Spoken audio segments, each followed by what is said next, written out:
Well, a parent was alarmed to learn he will no longer have access to medical records for his 12-year-old child. He asked KCRG TV9 to investigate. And we found out that that parent is not alone.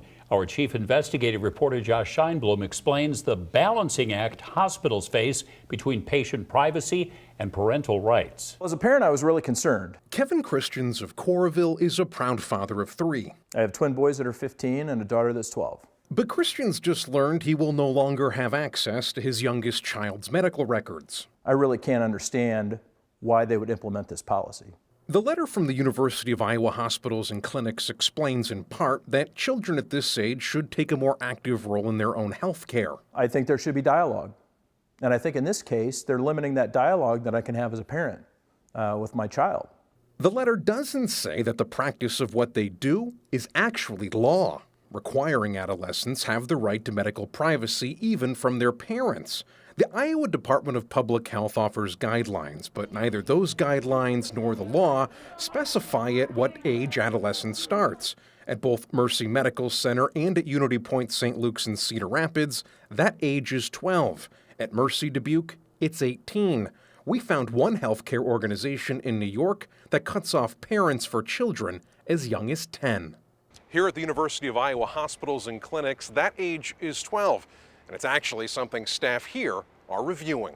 We've listened to the concerns of parents and legal guardians and recognize that we need to perhaps make some changes. UIHC spokesperson Tom Moore explained children 12 and older can still choose to share medical information with their parents, but some information is barred. Less information about visits, fewer options for messaging, and the billing history, though, remains the same.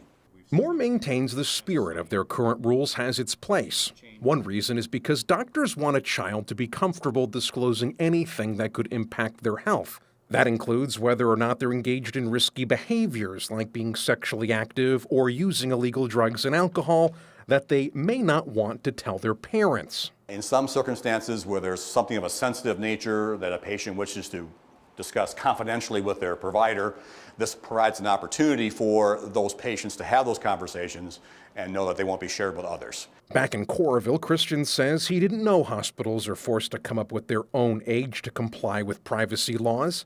It's his hope lawmakers take up the issue to clear up the current state of ambiguity. But I think they should give it clarity. In Coralville, Josh Scheinblum, KCRG, TV9 News.